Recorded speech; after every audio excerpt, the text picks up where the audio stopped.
In Orkney, we used to have an expression, "I'll be hour with the moon," meaning that I will come and visit you when the moon is full to light my way.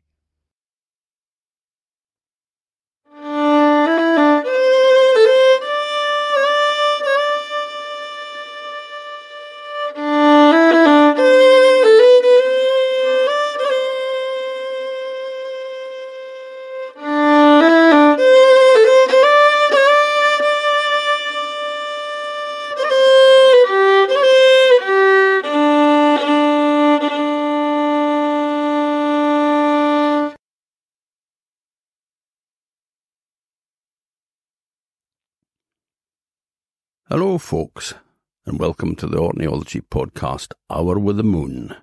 It's another full moon, and although we can't really see it here because it's midsummer, so it's pretty much light the whole time. We have to get up at about 1 a.m. We might be able to see it for an hour or so. Never properly dark. No. Although it used to be lighter when I was young because the skies were clearer, less cloud and such like.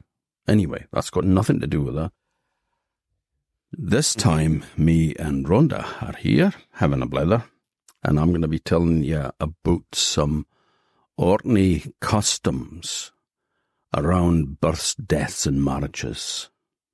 Oh, there's courtships thrown in there as well, because it kind of, goes with them. Yeah.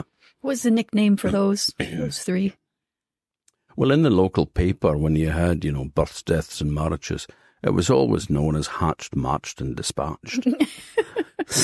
But that might be considered slightly disrespectful for us. But anyway, that's like me. Yeah. Now, the first of were customs, because at these important stages in life, these rites of passage, you had to do things properly to ensure safety or success. And it's kind of, we still have customs these days. People still say, bless you if you sneeze. Right. And I knew folk that used to throw salt over their left shoulder when they spilt the salt because it was bad luck. Yep. I was very much aware of that too. I don't remember if anybody actually did it, but I remember noticing it when I was a child, so I suppose somebody had done it. I was told by an old woman when I was a bairn that it was because the devil sits on your left shoulder and you're supposed to be throwing salt in his eyes. So good job.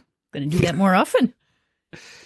Anyway, yeah, people have their customs. It used to be the custom before, if you had a boiled egg, you broke the bottom out of it because there was two versions. The one was it stopped witches from raising a storm because they would kind of create a storm around it, or it stopped the ferries and the trows for using it as boats because they would sail out to sea and sink the first ship they came across. So, are there any stories that go with those two examples, the fairies or the witches? Well, not really. There are reports of fairies being seen in eggshell boats. But normally with the witch stories, they would use a wooden bowl that would be put in a bucket of water, and then the water would be stirred till it was agitated and it slopped over the side of the bowl and the bowl sank.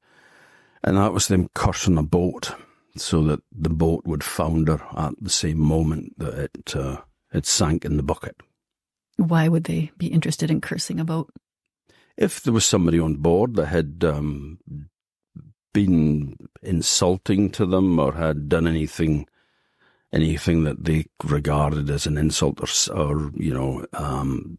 kind of calling them witches and stuff like that, which obviously, if they were doing that, then they were quite accurate. With some justification. But if it was anybody they had a spite against, there was one story about a witch. I think it was Matty Black who came for Longhope, and but it might have been Mammy Scott for Stromness. I can't remember.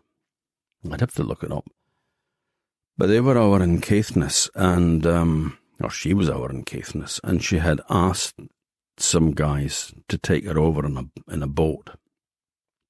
And they had point blankly refused because she was a witch. Mm. And so she managed to get over to Caithness, whether by the usual means or whether by witchcraft, I don't know. But she went to somebody's house to get a drink for them, which was not uncommon. You'd come in and you'd ask for usually like buttermilk or something like that, kern milk, as we called it, or a glass of water. And she asked if she had a bucket of water in a wooden bowl, and then she stirred it around until it sank.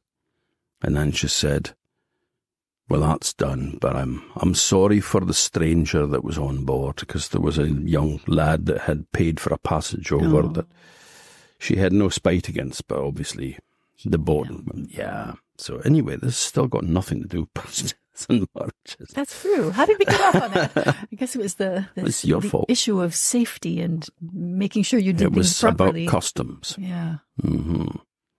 Anyway, birth, the first one, and pre-birth, we begin with.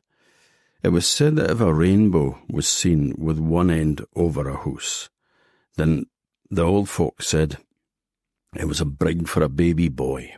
So a baby boy would slide down the rainbow and plop into his mother's womb. Or maybe it was for delivery. I don't know. They didn't specify. Mm. Sadly, there was no mention about peerie lasses, girls getting a rainbow bridge to slide down. I wonder how they got there. I don't know, but it's probably kind of misogynistic, the fact that boys get the sort of star treatment of sliding in a rainbow and girls don't. But anyway, that's what they said. Now, it was very important, if you found that you were pregnant, to keep it a secret for the trows. Because if the fairy folk got to know about it, then they would be on the lookout for stealing both the bairn and the mother as well, potentially. Because sometimes they would carry away a mother and replace her with a stalk, as they called it, which just means like a log of wood, piece of wood is a stalk. And it would be bewitched or enchanted to look just like the person who had died, dead in their bed. And they would be mourned, and the stalk would be taken out and put in a coffin and buried. So it was an old belief that you had to keep it secret for the trows. So when the woman went out, she always wore very loose clothing, so that they wouldn't see it and get wind of the fact there was a bairn on the way. Mm. And towards the end of the time, when you were getting near full term, then you would probably avoid going out completely for that reason, because it was difficult to conceal the fact that you were pregnant. It was also regarded as very dangerous if a woman went into the byre if there was a cow and calf. So if there was a cow expecting a calf, then the woman may miscarry by going in the byre while that cow was there. So she would just avoid the byre. Was there anything similar to the evil eye that would be another reason why a woman would want to conceal herself as it became obvious that she was pregnant? Well, the evil eye was quite prevalent around Orkney, but it could be put on anybody. So, it's a possibility as well. But it was usually the fairy folk that they were scared of, the trows. So that's why. So it was just a very precarious time, even much, much more so than it is today. Oh, yeah. Having a baby, there was so much death involved. Yeah, I mean, risky. The mortality rates among bairns was extremely high in the past. And I think barely half of them reached their 5th birthday. There was, because, something like measles or something, which these days, it's still dangerous. And it's still wise to be inoculated against that. But, if you catch measles when you're very young, then you could die or become deaf. It could have effects on you later in life. So these days, we'd be able to use medication in order to try to keep the symptoms down. But in those days, if you had something, you had it. And you either lived or you died. There was no quick fix. So, now, at the time that the woman was coming near her time of giving birth, and women were called in to keep the trows away. So you'd have somebody that would be sitting with her the whole time. Usually at night there would be a light on. There would be Bibles were always used, but we'll come on to that a bit later. Maybe they didn't need them to sit up all night because the husband would be in bed with them anyway, and it was a box bed usually, so the door should be closed as well. But they were never left alone during that time. And then when the day came, the howdy wife was called for. Now, a howdy wife was a kind of a mix of a midwife, district nurse, and undertaker. Because kind of wise woman. Yeah, she knew what she was doing. So she would deliver babies, she would take you into the world. She would also be able to maybe make some herbal remedies and set bones and things like that. But then when you died, she was the one that washed and prepared the body and got you into your shroud and such like, to make sure that you went out of the world decently. So they always said that she would take you into the world and make sure that you went out of it decently. So she was an important wife in the area. Oh, by wife, I mean woman. It's an Orkney. Explain that. Yeah. Well, it's just an Orkney expression. You refer to somebody as a wife. And these days, of course, it's taken as being sort of like, how dare you, but it's just, that's what I was brought up with, a woman. Or wifey. I hear people say that, wifey. Yeah. It's just that woman, that lady, we would have said when I was growing up. Yeah. So, I mean, it has nothing to actually do with your marital status. I think it's an old Norse thing, where a woman would be referred to as that. Just like boy has nothing to do with. Yeah, nothing to do with boy. It's kind of, anyway. That's another story. Yeah, and that would take a whole podcast in itself, actually. Now, if one of the women that was there, because the howdy wife would call in local women as well, and if one of the women, or the woman who delivered the bairn, if she was a married woman, then she was guaranteed basically to get pregnant straight away and really and have a baby too. And but yeah, it was very important that all these women were gathered together. And there was a story that I had for a place in Firth, which is a ruined cottage, but thankfully still standing. A place called Langalower, next to Redland in Firth. And the reason it's standing is because for, well, more than one generation, the Scott family who lived at Redland preserved it. And Ian Scott, who was a friend of mine, sadly no longer with us, but he was very, very proud of that cottage. He used to take me in, and you'd go in and see it. And there was a reed sandstone piece of, masonry built into the gable wall, which had come from a medieval chapel, and the red sandstone being used as a connection with St. Magnus. But I was there as part of the Science Festival, which Ian was very, very involved in. He was a great supporter and driving force of the Science Festival on the committee. And there was a bus tour of vernacular farm buildings, just traditional farm buildings, by a professor called Paul Newman.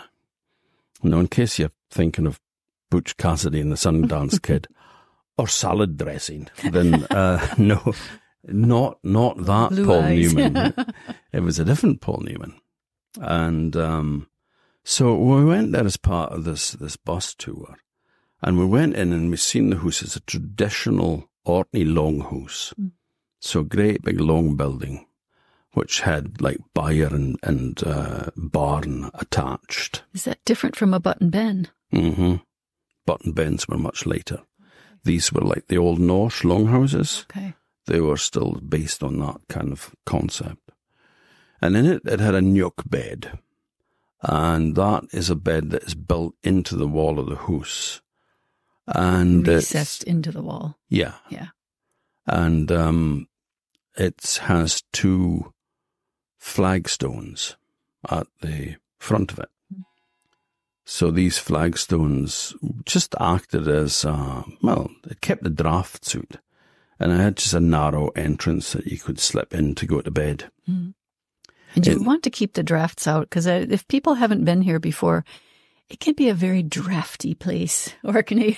It certainly has its windier moments, that's true. So you would always want to build sturdily with lots of protection from the wind. At the time that this story was set, which is the late 1700s, it would have had a central hearth. So there would have been a fire in the middle of the room with a small wall built to hint it. Peat fire. But that was then moved to the gable of the house and built into there with a proper chimney. And in the room next to it, there was this stone shelf called the say bank. Now, a say was a small tub that you kept the household water in. Well, when I say a small tub, I mean it was the size, the diameter of your barrel, but straight-sided. And 2 of the staves opposite each other were higher than the others, and they had a hole in it, so you could pass a pole of wood through it, and then 2 people would carry it, with a pole on their shoulders, because obviously a big kind of, small cut-down barrel like that, full of water, is heavy. Yeah. And the say bank had, the wall behind it was curved, so that it fitted the say big round tub. And that's where all your household water was kept for doing the cooking and such like. And, drinking. But people would normally have drank ale in those days anyway, rather than water, because water could carry pollutants, especially if your midden was too close to it, your dung heap. Were there different kinds of ale, different strengths for kind of everyday when you're thirsty drinking, and then for more celebratory drinking? The first steep of the malt, which is the strongest one, that was kind of your winter ale. That was for feasts and for getting drunk with. And then there was a second wash then, which was much weaker, and that was the sort of stuff that you would drink during the day. And then if you did a third steeping of the malt, you got what they called plink. And plink, which is still a term that I use these days to refer to like weak tea or anything. Oh, plink. Anything that's like a weak drink that you want to be stronger. But the plink was usually fed to the bairns because there was very little alcohol in it. And, but the fact that it had been boiled and such like, and had the malt, boiled in with it, it meant that it was sterile. So there was no chance of picking up any waterborne diseases in it. Anyway, this is going way off the point. It's okay. Ian Scott said to me at Langalore, he says, "Do you know the story about this place?" And I said, "No, Ian, I don't." So he told me this story, and I absolutely love it, and I've told it all over the world. And I know that there are other people that tell the story as well, which is good because it keeps it going. Now, there was a family by the name of Corrigal that lived at Langalore in the late 1700s. And they were just a young couple, and they were expecting their first bairn. So, of course, they were up the high dough about that, just excited. And then the woman went into labour, and the howdy wife was called for, and she rounded up a lot of the local women, and off they went to Langalore. And the first thing that they did was anything unnecessary got booted out the door. So the dog and the husband got kicked out. Not necessarily in that order either. That always makes me giggle. I don't know why. He goes off up for a wander up to the hillside, and he paces around there for a while, him and the dog. And then he goes back down to the house, but there's a woman that's been posted in the door to keep him out. And she says, there's nothing happening yet. Where you go? So he's back up to the hillside again. He's wandering about. Him and his dog. He's looking at the dog saying, Will, do you think we should try back again? And the dog says, I don't know, I'm a dog. What would I know? And so off they went back down. And the woman in the door is saying, there's nothing happening yet. Away you go. So he goes back up and wanders around again. And then after a while he goes back. And the woman in the door says, there's nothing happening yet. There you go. And he thinks, wait a minute. That woman's getting a bit more drunk every time I come down. Last time he'd down, she was just swaying away in the door and pointing in the opposite direction. So he's back up on the hillside, wandering around again, and he goes back for the last time. And it's a very different sight that greets him, because there's a woman standing in the door with tears flowing down her cheeks. What's wrong? He says. No reply. He pushes past her into the house, and the howdy wife is washing the blood off her hands, and she says, never mind, boy, you're young. You'll have more bairns. And he says, what do you mean, more bairns? And she says, well, the bairns did. Did, he said. No, it was such a shock, but obviously it would have been something that certainly would have crossed his mind, because childbirth was a dangerous time. Infant mortality was very high. It must have been something that he'd thought about, but he'd pushed it to the back of his mind. So he stood there stunned, and he said, What was it? Oh, pretty lass, he said. Pretty lass. A little girl. A daughter. I'd have loved a daughter. Where is she? Well, I put the body on the sea bink, she said, on that stone shelf. She says, but I want to see her. He says, no, you can't do that. You mustn't see her. Why no? It's bad luck. If a man sees his stillborn child, he will become sterile and he'll never have another one.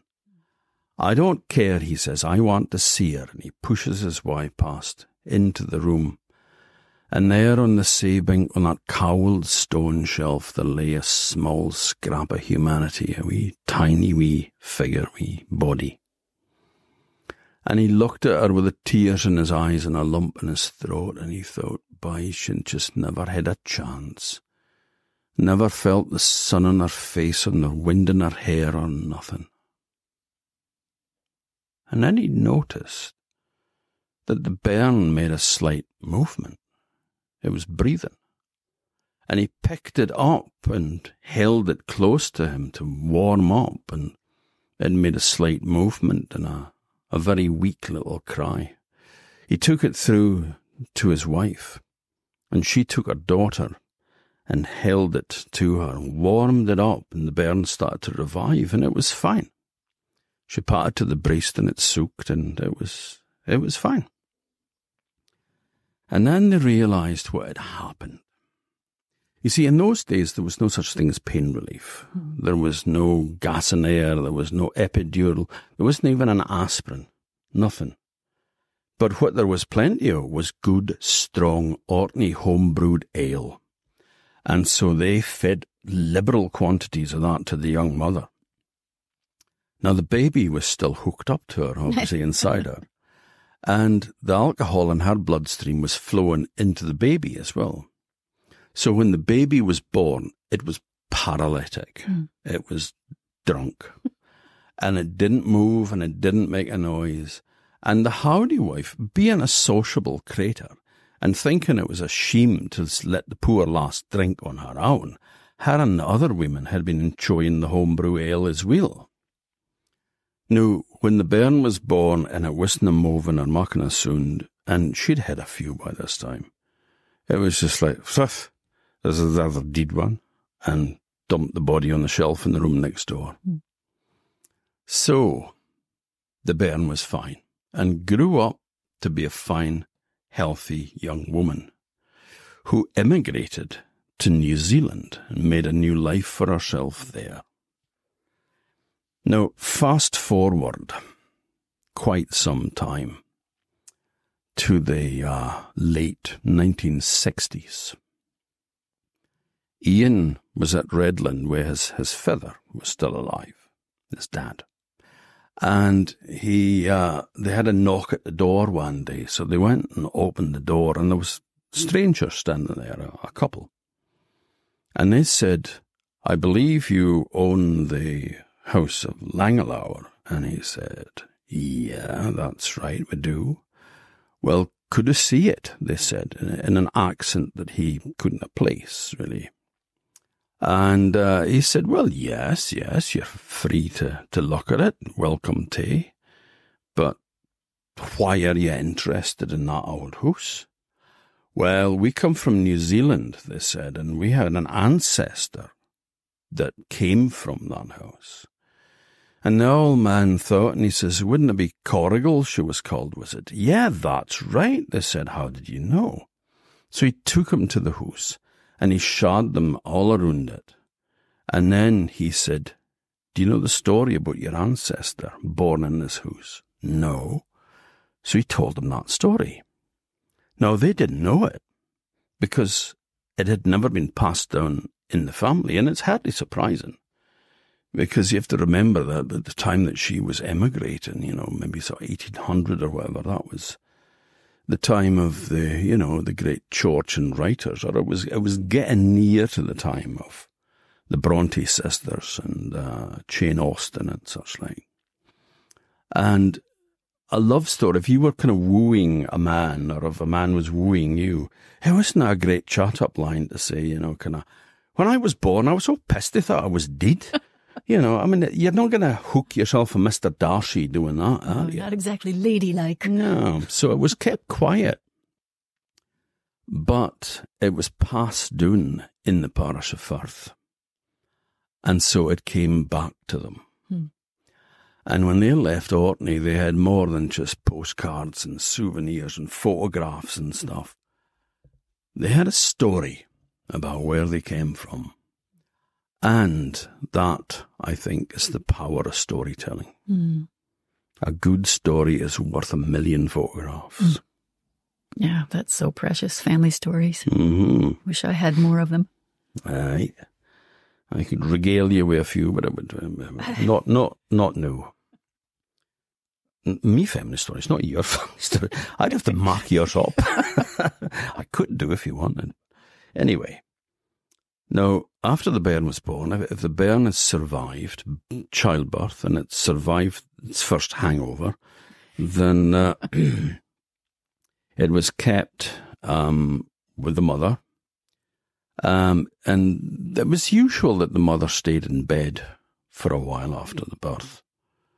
And I remember I don't remember when I was born, but when I was born, my mother said that it was usual that you were confined, you were kept in bed for 3 weeks after the birth. Oh, wow. And a district nurse would come in and help out and stuff like that. But it was regarded that women had to be in bed and rest because of the trauma your body had gone through. Whereas these days you're sort of like up and out of the hospital after a day or two, But because I was born at home, so there was no hospital to be kicked out of. It doesn't happen much. I mean, there are midwives here in Orkney still, aren't there? Well, of course there is, yeah. We still have babies. I know, but I mean, people that have their babies at home? It's becoming a bit more of a thing again, that people choose to have babies at home. Sometimes it's not possible because of the potential for complications. I mean, The doctors don't encourage it, but it can, if you wanted to have your baby at home, then you can, as long as there isn't any mitigating circumstances, like, there is something that is wrong with the child, or if they discover it's got a cord around its neck or something like that. Or it may have to be a C-section, then they'll have to go into the hospital. But But when I was born in 1963, all babies was born at home unless there was something really, really serious before he'd be taken into the Balfour to the hospital. But when you're lying in your bed with your baby anyway, you always had to have a knife either in the bed or stuck into the headboard above the bed to keep away the fairies, the trows. Even when you were born? No. Okay. I'm back to the customs. Okay. Again. I just wondered if that was one that had carried on, because a lot of things carry on that have long outlived their actual, people believing in the power of them, but still just sort of a custom. So the church did a number on folk beliefs in the mid-19th century, so it was something that was not regarded as being a thing. You also had to keep a Bible in the bed as well, so that protected the mother. So it was it was a cross between ancient and more modern beliefs, whereas, the Bible was a more recent thing, and whereas cold steel was seen as a safeguard against the fairy folk, probably went back to the creation of metal, of iron. So, it's that mixture of kind of pagan and Christian beliefs. But you hedge your bets, don't you? It's recognizing that it's a very dangerous kind of liminal time you're in between, and that's where the fairies can get you. And they can come and grab a baby. So the baby must never be left alone. Because if it is, then there are potential problems with the fairy folk. And there was a story about a man in Stennis that overheard the fairies plotting to go to his house and steal the baby that had just been born, and he managed to get back before them and was able to, drive metal into the door and such like to keep the fairies out. There was a story for Rousey about a young couple that had a baby. It was a fine wee boy. He was fat and healthy. That was the thing in those days. My mother used to look at bed and go, "Oh my, he's right bony and fat." And it was really, I think it was a case that if you carried a bit of weight with you, then you were more likely to survive, I think that's kind of the reason behind it. But a friend of mine had a wee boy, God, it must be nearly 40 years ago now. And my mother said, "Oh, what a fine fat boy." And she thought this was quite amusing. But anyway, there's a couple on Rousey, had a fine, healthy boy. And he lay in the cradle gurgling away and laughing, and he was just a delight to them. Now, one day, she had to just pop out and get some water. And she was only gone a couple of minutes, but when she came back, the baby was very different. It was thin and twisted, and it lay in the cradle wailing its head off and just causing an awful noise. And she couldn't keep it, couldn't placate it in any way at all. And even though it was all thin and miserable and twisted, it ate and ate like a horse, but never put on an ounce of weight. And she was worried about this. And she expressed her concern to an old woman that was visiting, who had a reputation of being a wise woman. She went and looked at the baby, and she took the woman to one side and she says, "That's no your bairn. That's a changeling." She goes, "Well, it can't have been. I never left the bairn alone." "Are you sure you never left it alone?" No, of course. Well, it was that time I went to get the water, and I went, and that's when it happened. And that's when the bairn started being like that. "I suppose it is, yeah." She says, "It's a changeling. And you have to get your own bairn back. To do that, you'll have to go up the hill, past Mucklewater until you get to the Hammers of the Sinian." Now, a hammer is like an inland outcrop of rock on a hillside or like an inland cliff. It's another Old Norse word. It's an Old Norse word, hammer. And she says, you go up to the hammers of the Sinians and you'll find in the stone face there's a crack that runs the length of it. Take with you a wedge of steel and a hammer and drive the steel into the crack. And bring also a Bible with you. When you've driven the steel into the crack, it will open. And inside you'll see a chamber, and there will be the fairy woman with your baby. And she will try desperately to get you to talk, but you must never utter a sound. Say nothing. Walk over to her and strike her 3 times on the forehead with the Bible, and then turn around on your heels and walk out the door. Don't look back.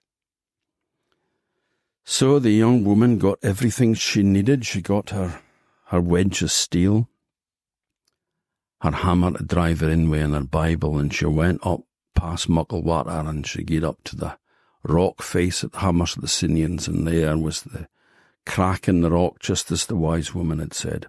She put steel in it, and she drove it in, and with a crack, it opened. And there inside was a chamber with a fairy woman sitting on a chair, holding the woman's baby. And the fairy woman did everything in her power to try to make the woman cry out or say something, but she remained absolutely silent. She struck her 3 times in the forehead with the Bible, and she turned around and walked out the door, and then she ran down the slopes back home as fast as she could, heart pounding in her chest. And when she got back home and opened the door, there was her own bairn back in the cradle again, just as happy and healthy as he'd ever been. So you have to be careful with these trows. And sometimes it can lead to real tragedy as well. There was a story for Shetland of a woman, a young couple who had 2 small boys. They were 4 and 5 years of age. And it was Yule, so Christmas time. And there was to be a big party at the house next door. And they decided that they would want to go to the party and join in with the fun and the feasting and the dancing and the laughter and the music. But they didn't want to be burdened with these small bairns with them that would get tired and want to go home. So they bribed them, they persuaded them with sweeties and cake to stay at home. And so the bairns were happy to agree to that. And off they went to bed. And when they were sound asleep, the young couple walked up to the neighbouring house, which was just a stone's throw away. And they had a great party. There was a fiddler playing, there was dancing. And then, as the evening wore on, there was food prepared in another room, and people were drifting into that and having something to eat and having a drink and then coming back and joining in the dancing again. And when the young couple slipped away into that room to have something to eat, there was a strange sight because the door was open and 2 small figures walked in. Fine little delicate figures, all in white and very white-faced. And they walked daintily into the middle of the room. And people laughed to see them coming in. And somebody said to the fiddler, "Strike up a reel and give the lambs a dance." So he started to play, and the 2 tiny figures started to trip away in the middle of the floor, dancing with the most exquisite, delicate steps. And they said that the trows must have taught them how to dance, because their steps were so fine. Now the woman, the mother, having finished having something to eat and a drink and all, came back through for the room, and she saw what was happening. The 2 tiny little white figures dancing in the middle of the floor, and everybody standing around them laughing and cheering them on. And she went as white as a sheet, and she said, "Me bairns, me bairns." And with that, the 2 tiny figures stopped dancing, They turned around and wove in between people's legs and disappeared out the door and were not seen again. She ran home to check on her bairns, but when she got there, they weren't in the bed. Everybody came out of the party house and searched. It was midwinter, it was Yule, it was Christmas time, and it had started to snow that evening, and the snow was falling heavily, and they searched and they searched and they searched all over, but they couldn't find any sign of the bairns. So eventually they had to call it off and wait until the next morning when the sun was up. And in midwinter, of course, it takes, it's late in the day before the sun's properly up. So they started their searching then, and they found the bodies of the two bairns. They were lying in a hollow in the ground, and they had obviously got lost and wandered into there. And then they had curled up beside each other, holding each other for warmth. And then their bodies were covered with a blanket of snow. Oh. So it took a while for them to find it. But the folks said that it was the trows that had lured them out. And it was the trows in the form of the bairns that had gone in and danced so exquisitely. Oh. So you must never leave your bairns unattended. Oh, so they lured them out into the snow, and then they took their...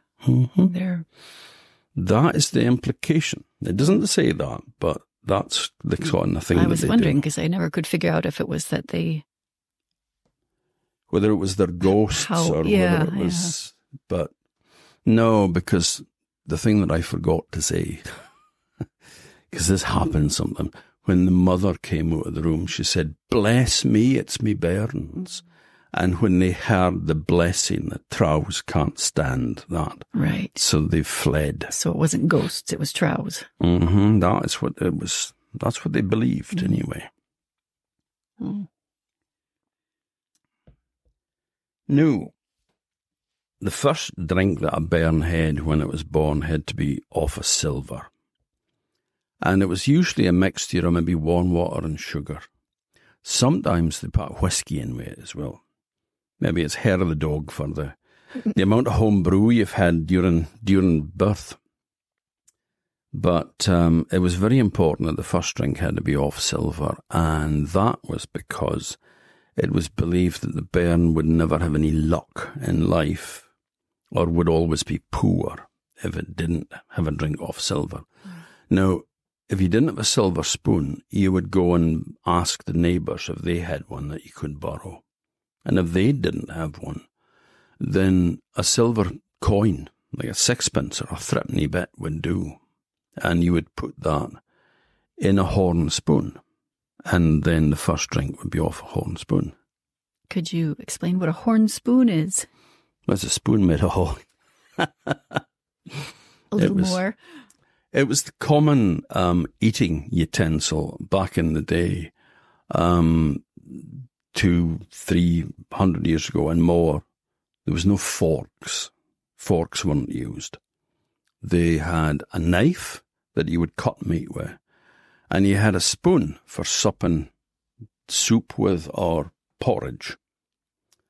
And everybody had their own spoon, which they meticulously licked when they'd finished their meal, and then it was put in a spoon cubby, which was a little straw woven basket that's kind of shaped like a teardrop.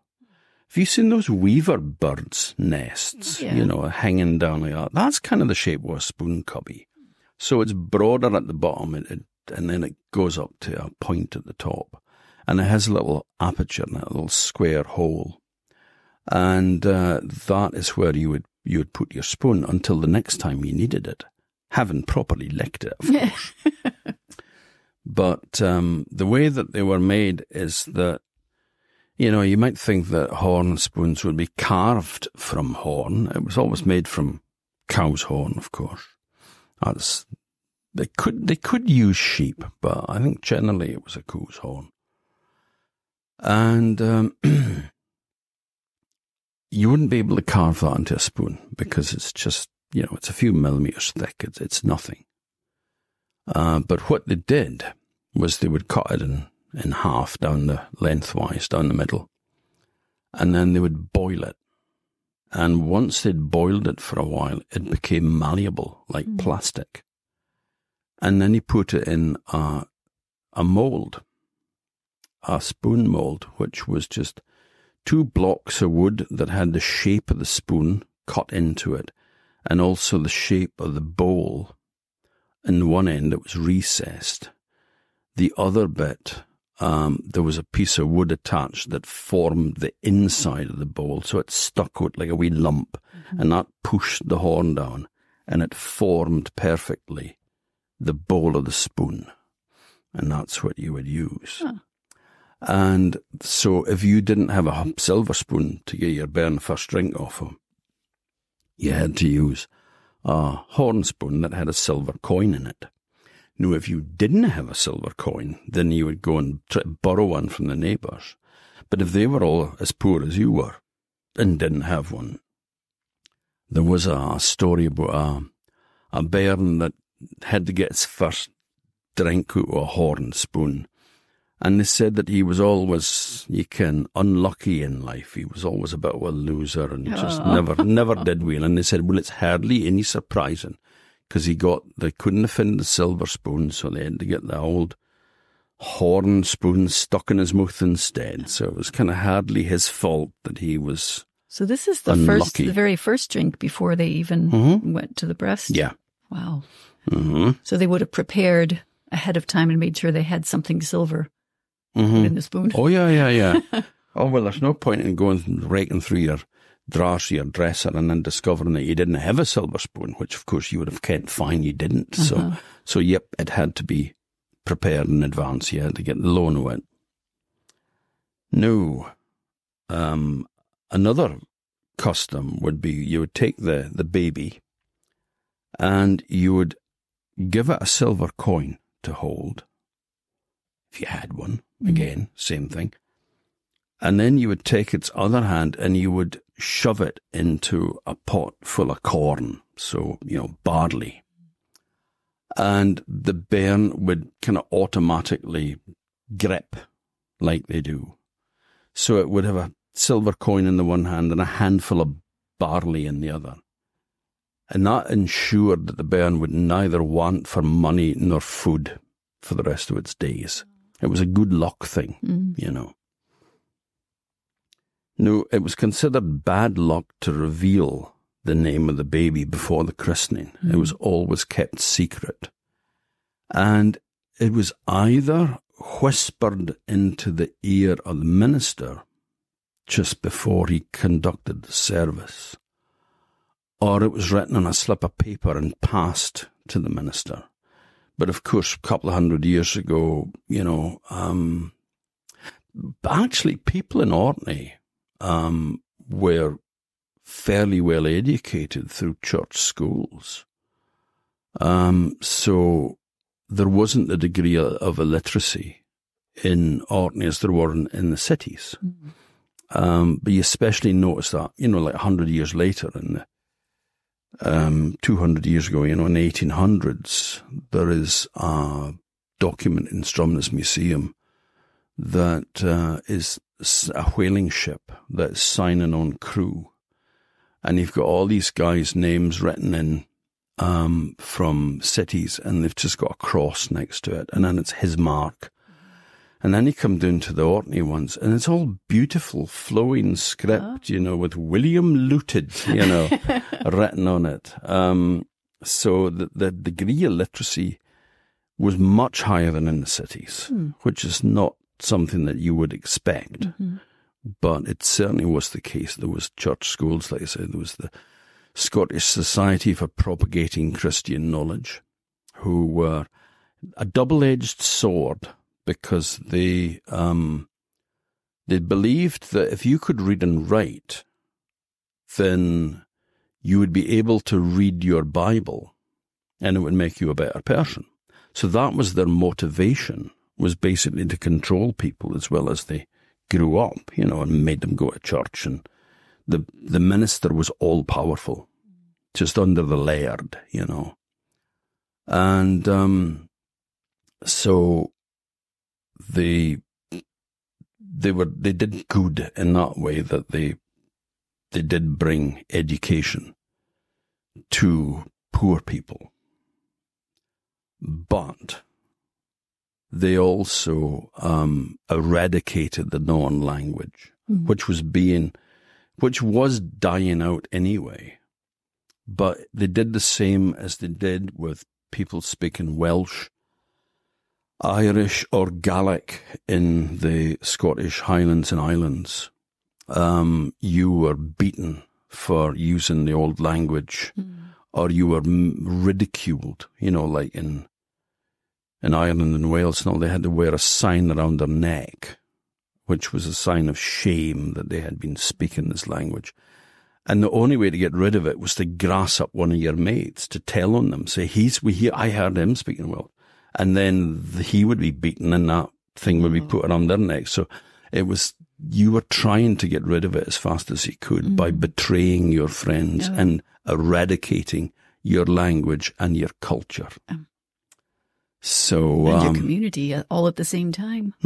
Because then there'd be that lack of trust and wounded feelings. Yeah, well, I guess they just kind of took it philosophically that, well, he was just trying to get rid of that thing, and I'm going to try to get rid of it as fast as I can by turning in one of my pals, or people who weren't your pals, whatever, But anyway, if you were able to write, then you would write the name of the bairn down on a bit of paper. If not, it'd be whispered to the minister. And that was the first time that anybody knew what the bairn was going to be called.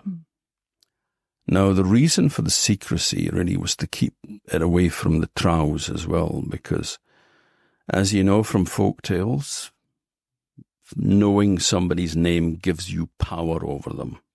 If the fairies know your name, then they have control over you.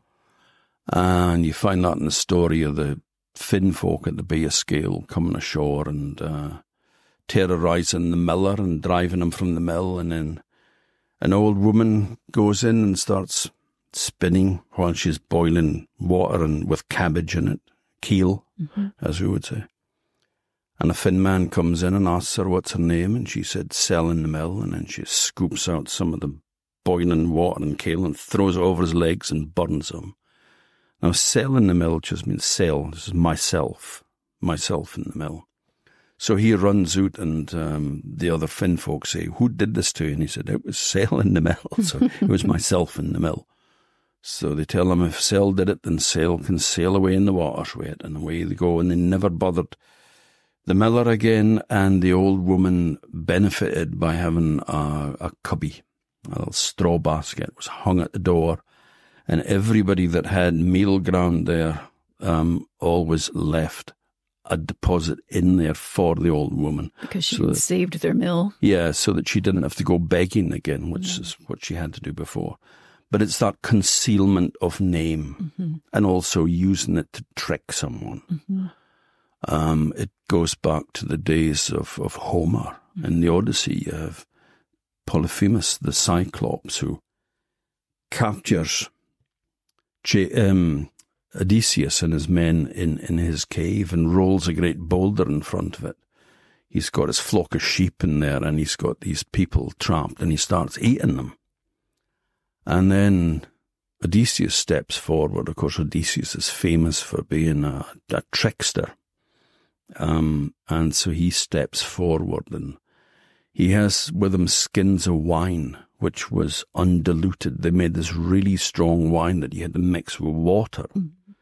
So he got this unmixed stuff, the strong stuff, and gave it to the Cyclops and said, would you take a drink with nobody?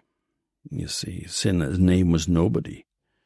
So the Cyclops drinks it, gets drunk, and then they get a big wooden stake, warm it up in the fire, heat it up, and then drive it into the Cyclops' eye and blind him. Because they still need him to open the cave because there's a boulder in front of it. And then they hide underneath his sheep. They hold on to the wool on their bellies. And the Cyclops can't see, but he's feeling to make sure there's no people going between the sheep. And all the sheep go out. Of course, they've got Odysseus and his men hanging underneath them. So they get away anyway. And then he goes out and shouts to his fellow Cyclops that he was blinded and it was nobody's fault. And they say, well, shut up then. You know? So that's a story that goes way back into prehistory. But that element of concealing your name or giving a different name in order to trick someone so that they can't have power over you. Yeah. It's a universal thing. Anyway, where was I? Yeah, the family, when they were going to the christening, used to walk to the kirk. There would be a group of people, well-wishers and family and all that, would take the bairn and carry it down to the kirk. And sometimes, babies don't always do what you want them to, So there could be a bit of squirming and screaming going on. So to avoid that, what they used to do was to give the baby chin, usually. Back to the alcohol again. Back to the alcohol. So that it would sleep. And then you'd carry it down, get your christening done. And on the way to the kirk, the bairn would be sitting, with them. They'd stop by the side of the road, sit down, and they'd have a drink themselves, in order to pass the time. And then you'd walk off again. Bearing in mind that the kirk could be several miles away from where you live. Like in Rackwick, the kirk they used to go to was way across the hills, and was it down in Monas, wasn't it? Yeah, it's about 4 miles. Yeah, but it's through some treacherous it's just bog. a valley between two very high hills. I mean, the two tallest hills in Orkney, and part of the range of them anyway. And so just a rough track. So it was a pretty full-on thing going to the kirk. And imagine when somebody died, you'd have to carry that coffin all the way from there to there as well, over a not even a track. To this day, it's still pretty rough. And if it's wet, then it's just it's difficult to get through. Yeah. And if it's tough people. Yeah, and if it's August, you get eaten to the bone by midges as well. But there was a story about a guy that was going to a christening, but he was running a bit late, and he was following along. The party was already well ahead of him.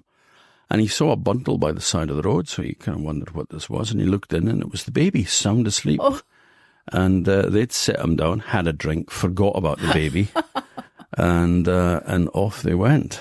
So he obviously picked it up and brought it down with him. But now, when you were at the stage of christening, boys had to be christened first, because then they would grow whiskers. If the girls, because it was all done out the same water, so if the girls were christened first, it meant that they would grow beards, and then the boys wouldn't have beards. They'd be completely free of stubble for the rest of their days. And there's a story about an eccentric minister in the church from the early 1800s, a guy called the Reverend John Gerard. And he was a bit of a character. There were several stories told about him. The one that he was a minister in Sandy at one time, and he was praying away from the pulpit about, God protecting sailors and those at sea. But, he said, if it is your divine will that a ship should be cast on the shore, then don't forget about the poor island of Sandy, which had more than its fair share of shipwrecks because it's just low-lying sandy and you just don't see it until you've hit it. Anyway, John Gerard was also a minister in South Ronaldsay, and later on, and he was also responsible for the neighbouring island of Bury, but he never went there very often because he couldn't be bothered. Mm-hmm. No, this is obviously before the barriers were built, yeah. But Watersund, between Bury and South Ronaldsay, mm-hmm. It's no distance at all, you know. But it was too far for him anyway. He didn't fancy it.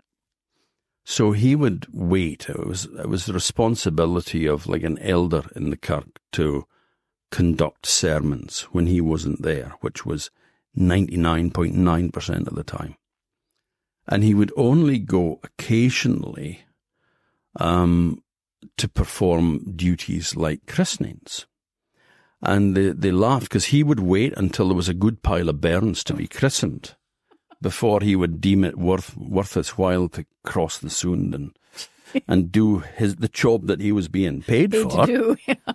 But he got to bury the once anyway, and they said that it was always a laugh because the bairns he would have to christen would be like from newborn babes to toddlers running around that you would then have to catch and then christen them. So there was a bairn running around anyway, and he grabbed it and pulled it over and was going to christen it. And the old woman who was the howdy wife on the island said, "Minister, you're surely no going to christen that lass before the boys." "And why not?" he said. "Well, it's a shame," she said. "The lass'll grow whiskers and the boys won't." And he was so furious about this interruption, he said, "Damn it, I came here to christen someone today, and I will christen somebody." And he took the basin of water that he was going to use for the christening and threw it over the old woman, stormed out the kirk, and went back to South Ronaldsay for another 6 months in retaliation without having christened the bairn. So should have fired him. Once you got your feet under the table, it was always a case of who you knew rather than what you knew with the ministers. So they were hand in hand with lairds usually, so there was no way of getting rid of you. And people didn't have a say. Mm. That was why there was the break in the church between the Free Church and the Auld Kirk, as they called it, the established Church of Scotland. In 1842, there was a big schism where about half the ministers at the General Assembly walked out and formed a breakaway Free Kirk. And the reason for that was because the people didn't have a say in who their minister was. It was entirely down to the laird. And it could be like a laird's second son, because his eldest son is going to inherit the estate. Mm-hmm.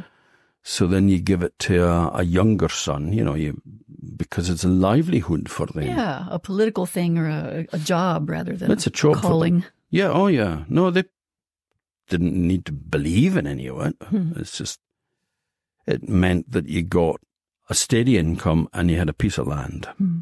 So that was that. It had very little to do with religion, sometimes the church. Mm. Now, once the bairn had been born and all that, and your christening and such like had been held, there was a feast called the Blyde Mate. Blyde just means happy. So like the happy food. Oh, was that what the Blyde Trust is? Yeah. Oh, it's just happy. I know that meant happy. Oh. Yeah. I'm blithe to see thee. I'm happy to see you. So, and of course, mate, M-A-E-T, not M-E-A-T, is not meat. It means food. It's the same as in Norway, they still say mat is food. Or maten, if, tak for maten when you finish the meal. Sassermate from Shetland. Yeah, sassermate is just meat that's been chopped up very finely is sasser. It's nothing to do with saucers. So, but there would be, this feast would be given for family and friends, usually 8 days after the christening. So there would be a celebration then. Now, it was believed to be very important not to let fire leave the house before the bairn was born, because the luck of the house was held in the hearth. And it was seen that the future luck of the bairn was also tied up with the hearth. So if somebody had, the fire had gone out, which was a bad luck as well. If your fire went out, the luck of your house had gone. And if you went and begged for a burning peat for somebody to start the fire again, because obviously it's not an easy task when you don't have matches or firelighters. You've got a flint and steel to strike a light, and that is not easy. So if you go and borrow a peat for somebody else's house, they would be very reluctant to lend you one because the luck of their house could leave with the fire and go into the other house. So they'd be lucky and you wouldn't. But it was the same with the bairn as well. And but that was only until the time that they cut their first teeth. Once they'd cut their teeth, fire could leave the house. But again, you were risking the luck of the place if you did. It was also thought that it was bad luck to cut a baby's nails with scissors, because then it would grow up to be a thief. Oh. So you had to bite the nails off with your teeth, but you couldn't cut it with a pair of scissors. It was also considered bad luck to praise a child, because that was leaving it open to evil spirits. If you said, "My, what a bonny bairn," you then had to say, "Lord bless it," and then it was safe. But if you said, "Oh, what a fine bonny bairn," and didn't give a blessing on it, that was considered to be like a hostile act. Because everybody knew it. You couldn't claim innocent. You couldn't say, "Oh, I didn't know." Couldn't claim ignorance. It was just, everybody knew that. And it meant you were open then to the evil eye or to evil spirits. So you never blessed the bairn without, praised the bairn, I should say, without blessing it first. So, that concludes births. We've still got a hell of a lot more to get. Yeah, I have to diverge just slightly about the praising the bairn, because I'm just wondering, it does seem like Orcadian culture is very reluctant to take praise, at least the older folks, and I wondered if it has anything to do with that kind of. Who are you calling older folk? Middle-aged. I struggle with that. It's just something that we don't do. We don't make a fuss about people or anything. You don't want to be bigsy. No. But even if somebody gives you an honest, heartfelt compliment, it's hard for you to receive. It's a bit, you cringe a bit. And it's okay to say, "Well, that's good." But don't go on about it. Don't be too excited. No, it's awkward. And but I don't know where that comes from. It is just a trait in Orkney. Obviously it's disappearing now because Orkney's changing to such an extent that it's not, I won't say it's not Orkney anymore, but it's certainly very, very, very different from when I was born. It's like every place is getting a bit more homogenized. Yeah. So, and obviously all these old ways of doing things has just been forgotten about. And in some cases, it's probably not a bad thing, Yeah. It might be nice to be able to take a compliment, but it still makes me cringe a bit. I kind of say, "Oh, thanks," but, don't labour the point. It doesn't make us happy. It makes us embarrassed. Right? Got that off your chest. You're happy with that? Yeah.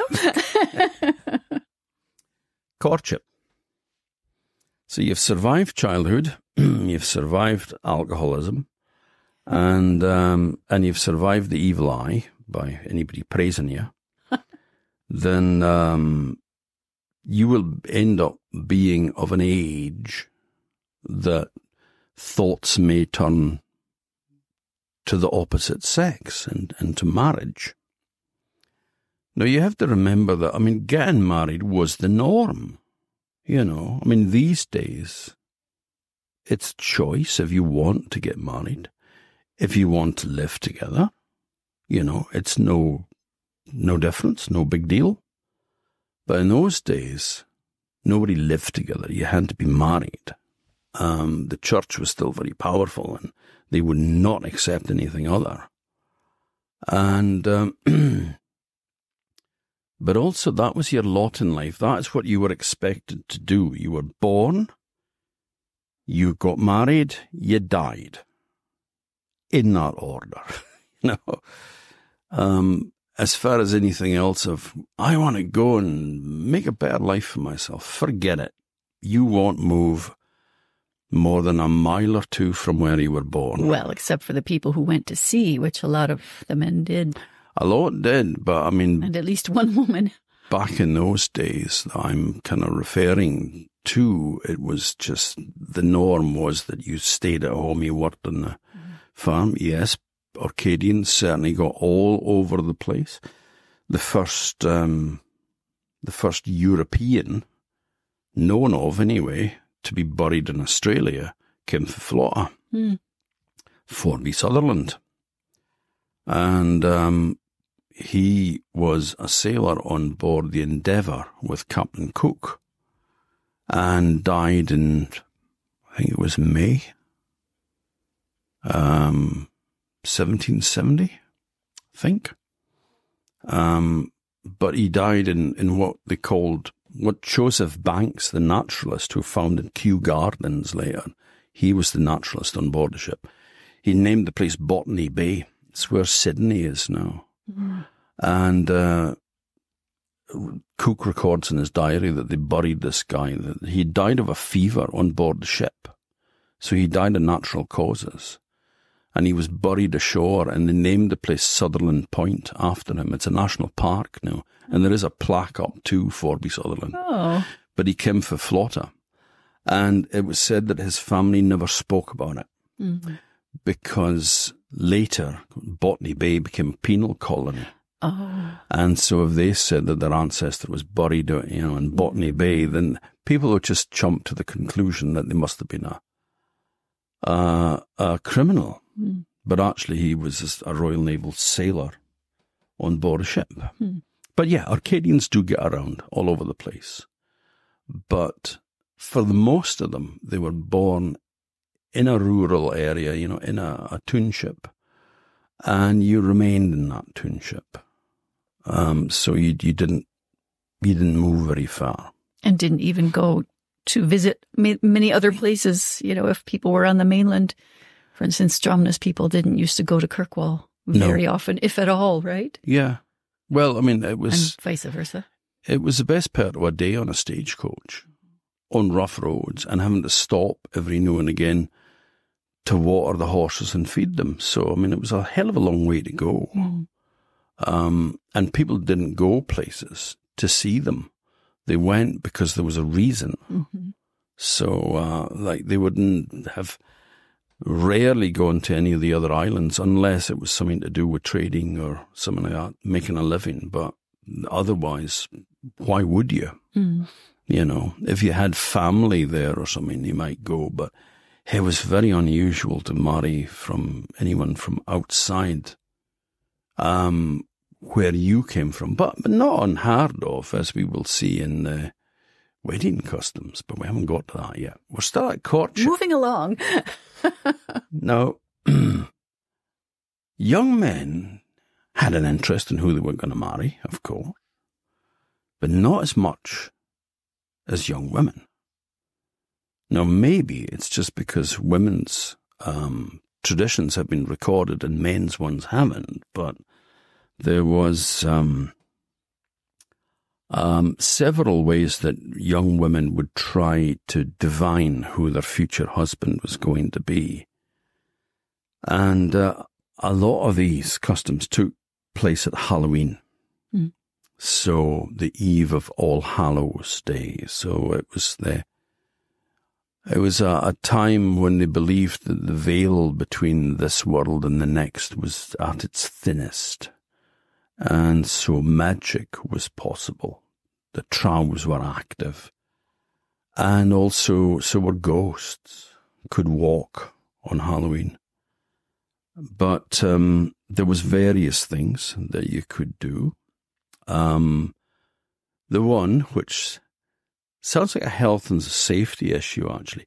If a girl took a burning peat from the fire and then urinated on it, and then buried it under a piece of turf, the next day when she dug it up and she broke the peat in half, the fibres inside the peat would be the colour of her future husband's hair. So... That's pretty spurious. It's going to be brown or black. Pretty good chance of that being right. Along with cries of, "Do you smell burning?"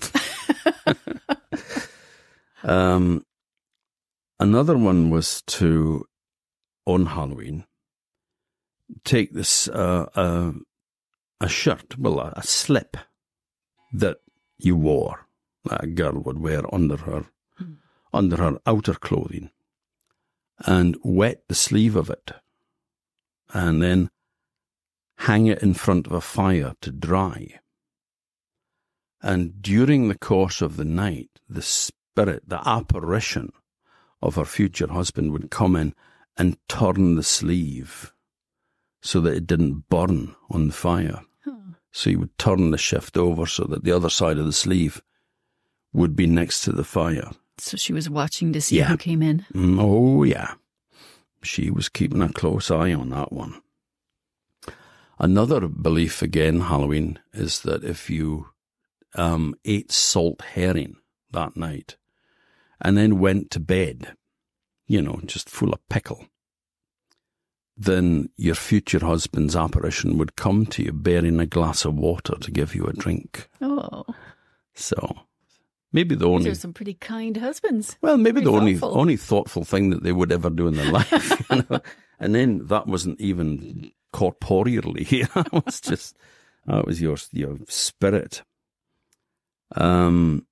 Another way, again, all these things are basically Halloween, but fathoming a screw in the stockyard. Doing what? Fathoming a screw. A fathom is in a measurement of depth at sea. And, not just at sea, actually, fathoms were used, I think, on land as well. I'm not sure how much a fathom is. Google it, folks, you'll find it. But a screw was just the name of the grain stacks, like an oat stack. Oh, right, yeah.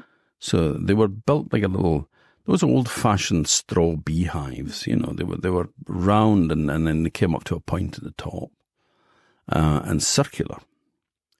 So if you were to fathom it, which was using your arm span, which probably is about a fathom, is it 6 feet or something like that, I think? I really don't know. But if you stretch your arms out and then you carry on going around so that you're fathoming it, you're going around the circumference of this thing and sort of measuring it, then you would meet your future husband coming the opposite way. Oh.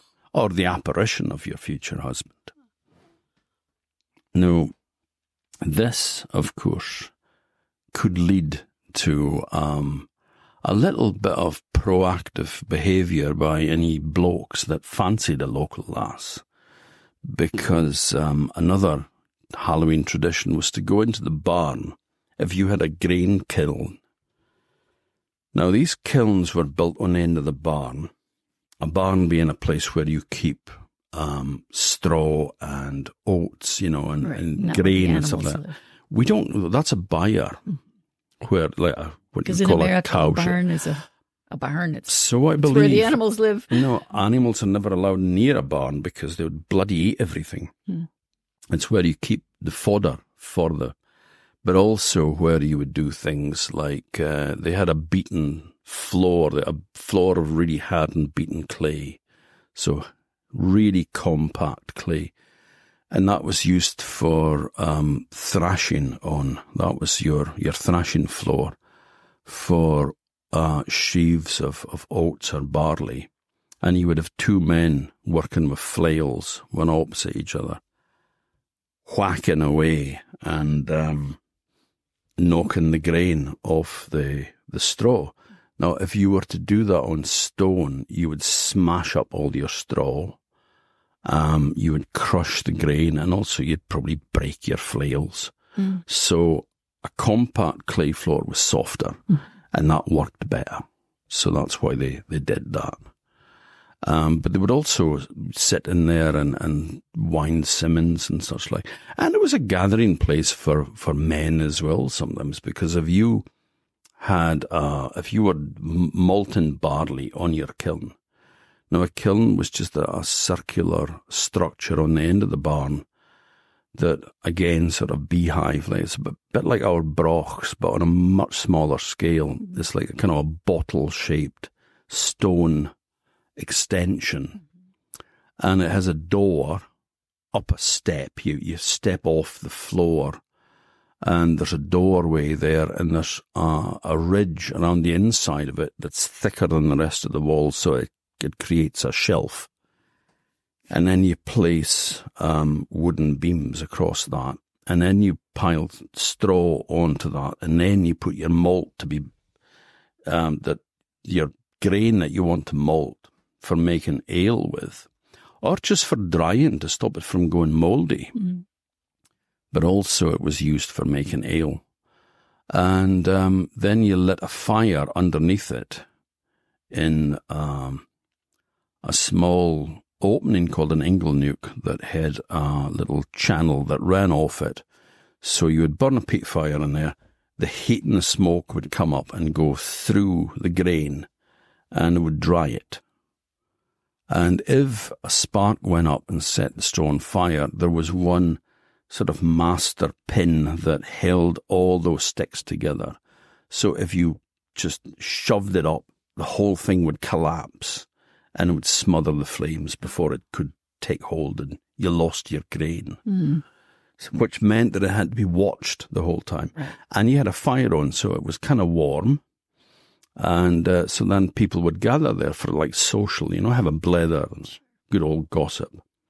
So it was a very useful thing. But on Halloween, young women would go in there with a clue, as it's a ball of wool, and they would hold the one end of the thread, and they would throw the ball into the kiln.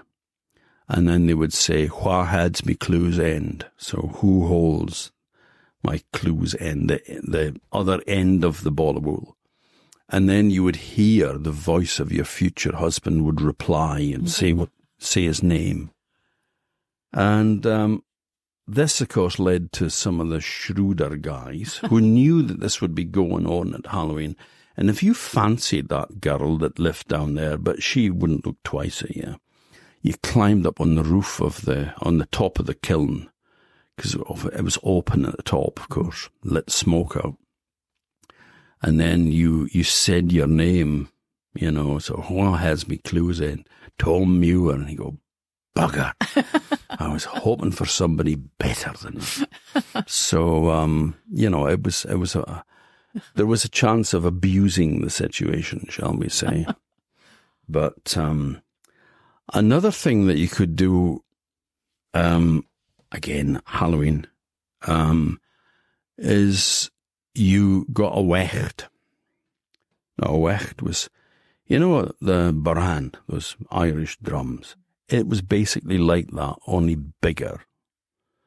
And it was covered with sheepskin. It was just a band of bent wood, steamed, I suppose, and then bent into a circular shape.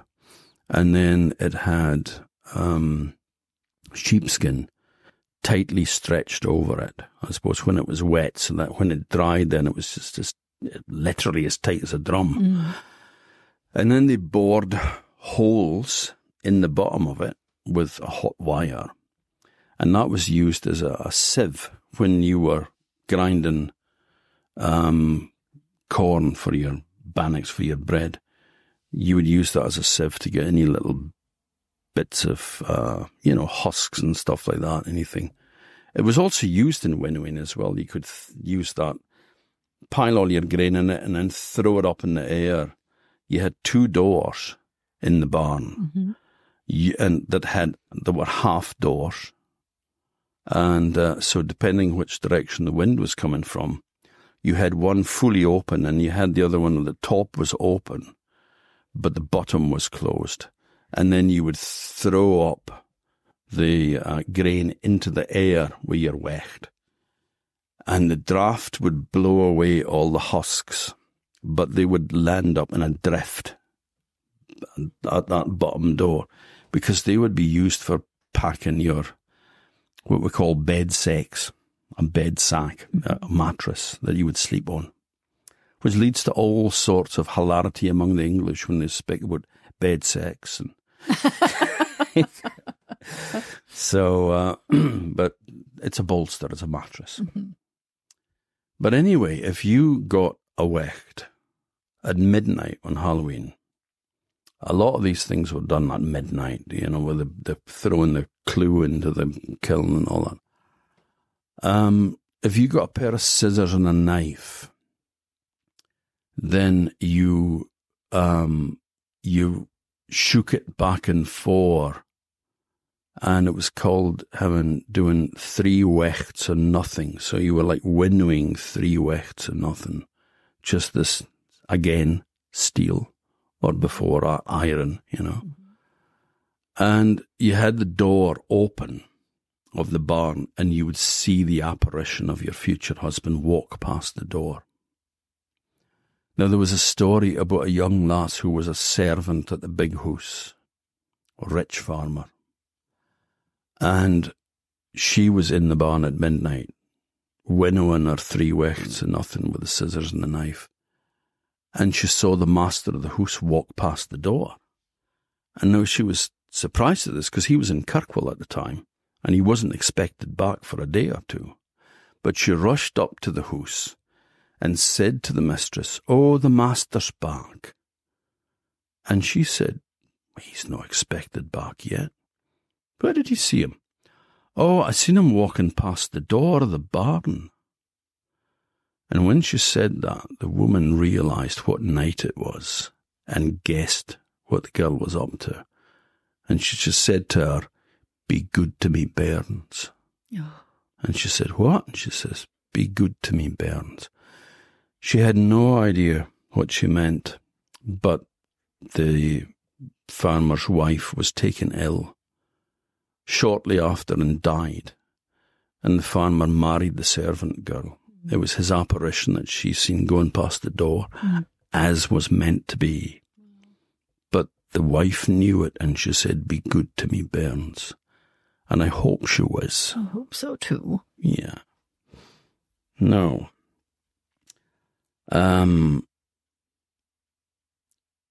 There were other things that you could do at other times of the year, rather than just Halloween. You could take 2 straws. One represented you, the other one represented your lover, or the person that you were in love with.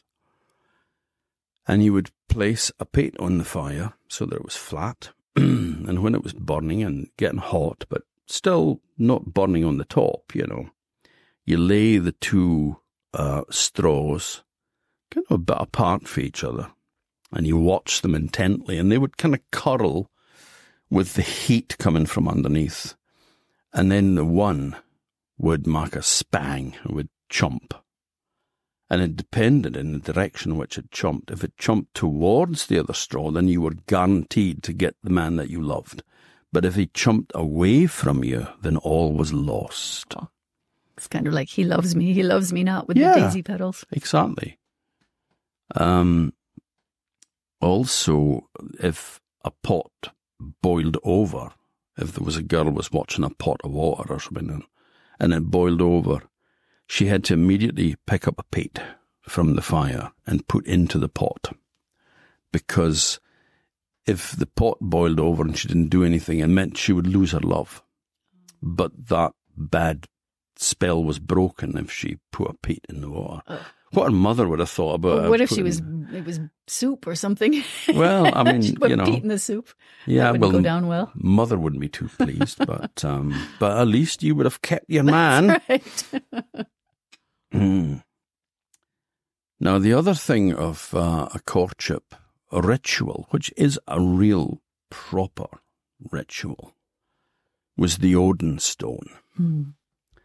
Now, that was a Neolithic standing stone that had a hole in it, and it lay in a field next to the stones of Stennis.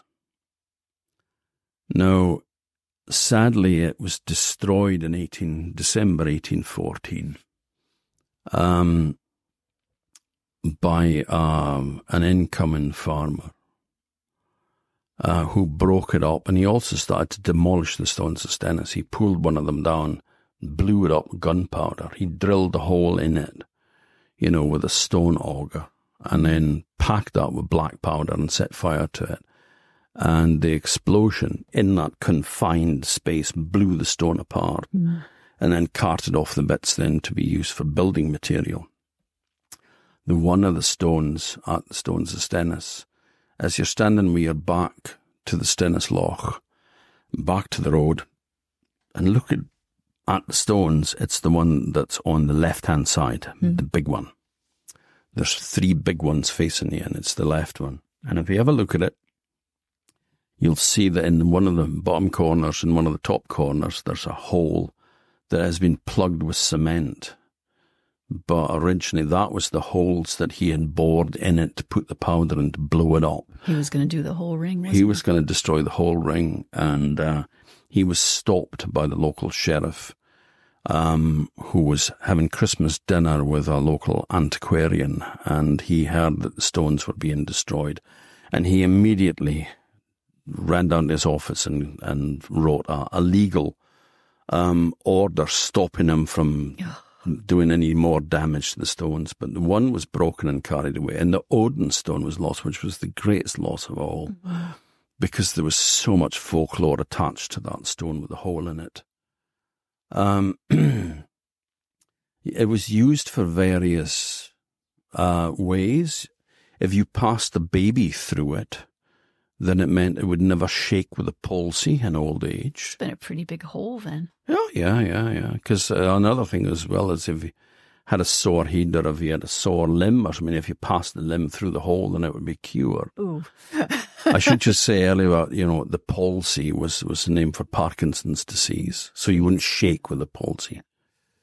There is a story about how Thoradale's soul was given the power to see Einhallow, the Finn folks' magic hidden island. No, it's too long. Oh. It'll take forever. So, but he went 9 times on the night of the full moon on his knees around the Odin stone and then looked through the hole, and then he was given the knowledge of what he had to do. And of course it was the wise woman who told him to do that. Spey wife ahoy, absolutely. So a slug of water. Thirsty business, this. And I'm on the wagon because I've been ill. So, that was the whole idea of this, is because June is the month of my birth. Mm-hmm. And also I had a little near brush with death recently. So I thought, about customs. Because then, you see, you'll have it all done. So when I snuff it, you'll go, all right, well, we can't do that, we can't do that. And mustn't speak of such things. But what the Odin stone was famous for was it was a place that you plighted your troth. So you swore to marry somebody. And it was considered an absolutely binding thing. I mean, you could not get out of it. If you had changed your mind, there were ways, but as I shall explain. What they did was the couple would go down to what the Reverend George Lowe in the late 1770s, he described it as being the temple of the sun and the temple of the moon. Now, the temple of the sun was the Ring of Brodgar, which was a complete circle. Although a lot of them were lying flat at the time, they were re-erected later.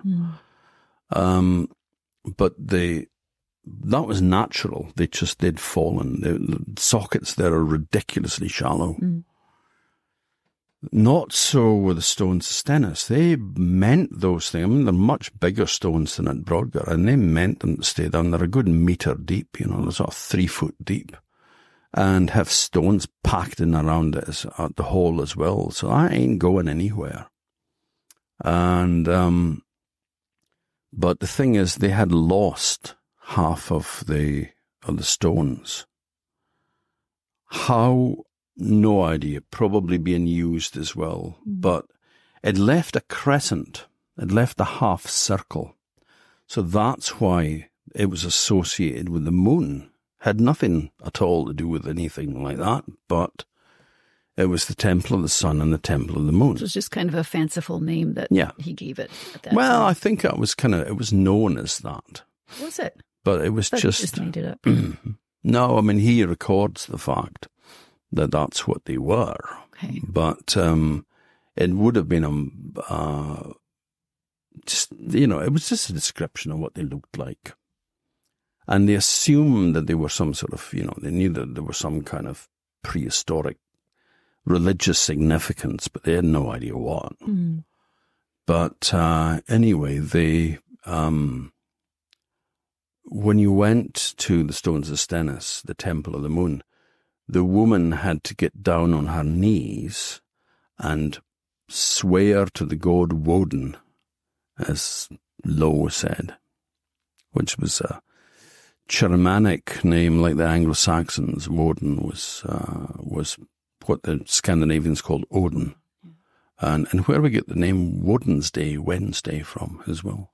But anyway, the the woman would go down on her knees there, and she would pray to the god Woden that she would be faithful to this man. And then they went up to the Ring of Brodgar, and the man went down on his knees there and repeated the oath to Woden or Odin that he would be true and faithful to this woman as well.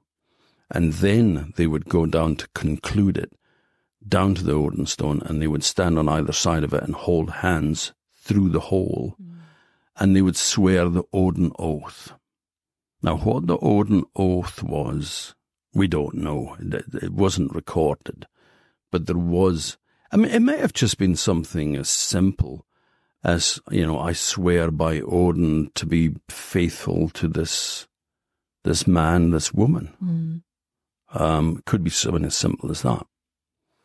Now, if you realised that the person that you'd plighted your troth with was a complete arsehole, and that you'd really made a very bad decision, or you were drunk, and it's like, wow, God, I can't believe I did that.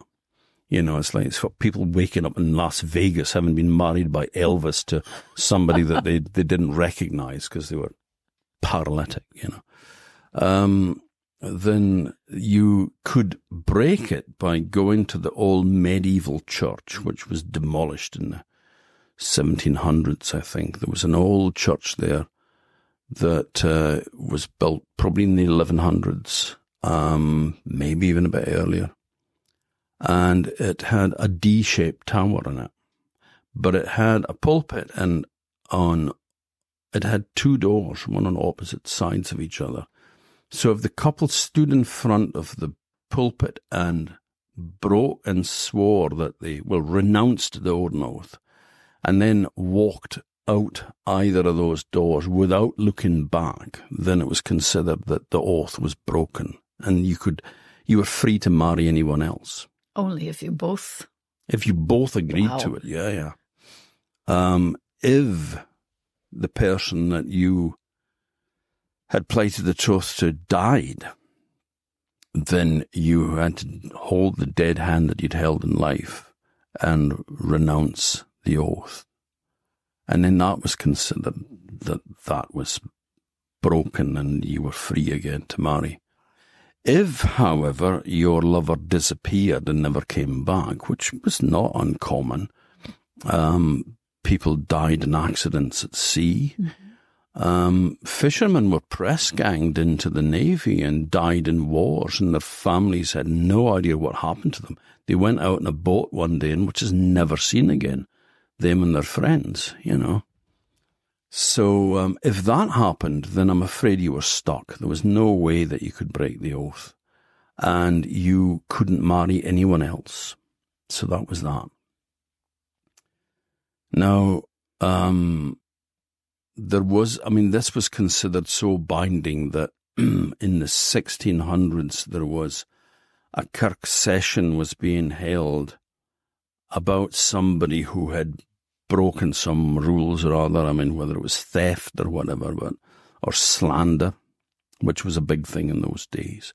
Called somebody a knave and you were up in front of the church court because it was considered, slanderous. And if you did that, then there was this hearing, and the guys, the local guys, the elders in the kirk were really, really down on this guy. And the minister thought that actually the misdemeanor that he was accused of wasn't that bad, And they said that he said, well, you kind of, why are you so, insistent on this man being punished? It didn't seem to be that big a deal. And he said, the one guy said, well, you don't realize what a bad man he was. He broke the Odin oath. So, it was like, well, if he would do that, he'll do anything. Right. So it was considered a really binding thing. Now, there's a story about Chon Gao, the Orkney pirate, who was not a particularly lucky pirate. He raided ships around the Bay of Biscay and out to the Azores.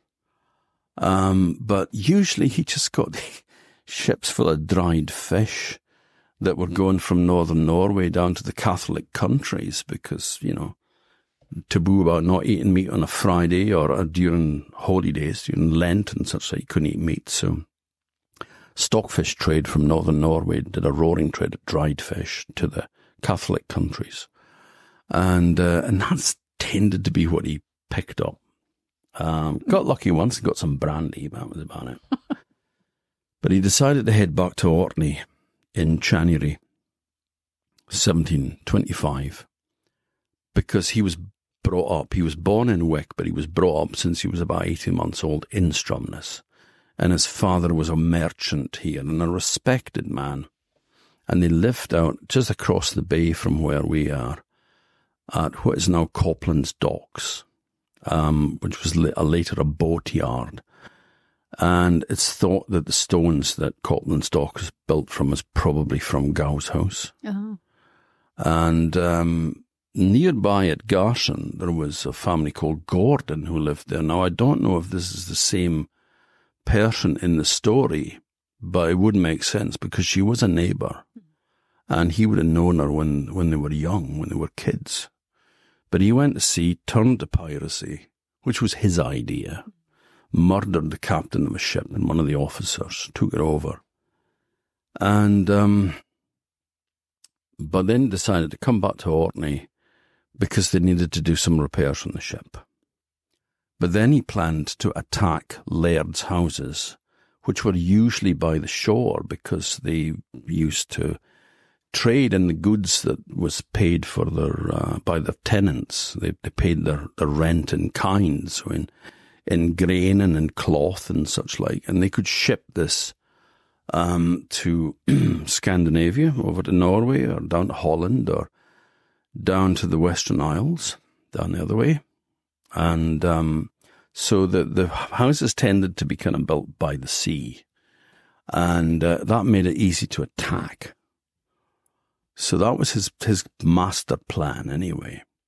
But he came back to Stromness and he was strutting around the street and people were really impressed. The guy was in his 20s. He was a captain of a ship already. He was young to be a captain, but they were, well, he must be doing well for himself. And Bessie Millie, the witch, claimed to remember seeing him as a child and told the story to Walter Scott before he was Sir Walter. And he based a dreadful novel called The Pirate on John Gall. He wasn't very complimentary to Bessie Millie either, was he? No, he wasn't. You can read about her in the on Orkneyology, can't you? Yeah. There's something, and we've got something about her. Yeah. His description. It's on the Brinkies Bray page. That's right. Yeah. Anyway, but she told them this story, which he incorporated into it as well, into the book. But Gow it started to be noticed by the local people that his crew were calling him Chack and things like that, And crews never spoke familiarly to their captain. He was always Sir, or Captain. But he never called him by his first name. And then word got out from some people that had escaped from the ship who didn't really want to be pirates, that he was a pirate. And so the authorities were alerted and he had to flee. But before he did that, he was obviously picking up an old love or an old crush that he had on a girl who is said to be called Helen Gordon. That was in one piece of research that was done by the Caithness Field Club, and I don't see that I can contradict them. But Helen Gordon was a young woman anyway, and of course they were both young. And one night they slipped away quietly to the Stones of Stennis. And they did their prayers, and then they held hands through the Odin stone and swore the Odin oath. But then when news of what he really was became known, and his ship ended up being stranded on the Caffa Eddy, and he was captured, brought to London, and hanged twice, because back in those days, there was no trapdoor. You didn't fall and break your neck when you were being hanged. You just hung there until you slowly strangled. And depending on what weight you were, depended on how quickly you died. If you were heavy, you would die faster. But if you were a really thin, scrawny wee guy, then you could hang there for several minutes, just slowly being strangled. So what they would do is they would grab hold of your feet and pull to try to end it a bit quickly. And that's what happened with Gow. Somebody grabbed his feet, pulled him, and the rope broke, and he comes down to earth with a clatter. And it's like, oh, I'm terribly sorry. Are you all right? Oh, okay, well, up the ladder you go, I'll hang you again. So anyway, he was hanged. But then, after hanging for a certain period of time, this was at Wapping Stairs in London. He was then taken, his body was taken and tarred to hold it together, and then hung from a gibbet, probably in a metal basket, so that he would remain there as a terrible warning to anybody coming into the city that we do not tolerate pirates. This is what happens if you decide to go down that route. Now, Helen Gordon, meanwhile, is in Orkney, and she has made the Odin oath to John Gow, who is now dead and in London. So she took the extraordinary decision to travel to London from Orkney. 1725. He was hanged on the 11th of June.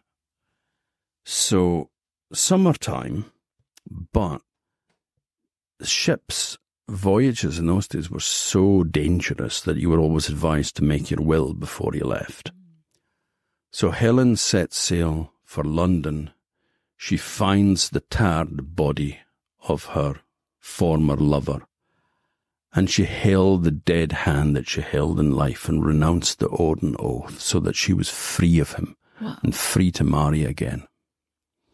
Now that is the story as it is told in Orkney, which was once named the most romantic place in Britain by Milton Boone, the writer of romantic novelettes. Well, I certainly find it that way. But the story in Caithness is not quite so romantic, because they have her having Helen Gordon got somebody in London to cut his hand off and post it to her so that she could hold it in the comfort of her own home, renounce the oath, and then throw it to the dog, and then that was that. So much more practical. Yeah, and that is the end of the customs. Well, this has proven to take a bit longer than I expected. Yes. So I think we'll call it a day there, and we'll do the second half with the next full moon. What are you going to tell us about then? I don't know. I haven't decided. Well, no, it's customs and stories around weddings and death. So that is what it'll be next time. So thanks for listening, folk. And like I said, this has rambled on a bit more than I expected, but there you go. It's interesting, though. Yeah. It's not as if we're pretending to be professional or anything like that. I mean, we're just two folk having a blather. So thanks for putting up with us, folks, and we'll see you the next time, Hour with the Moon. See you next time.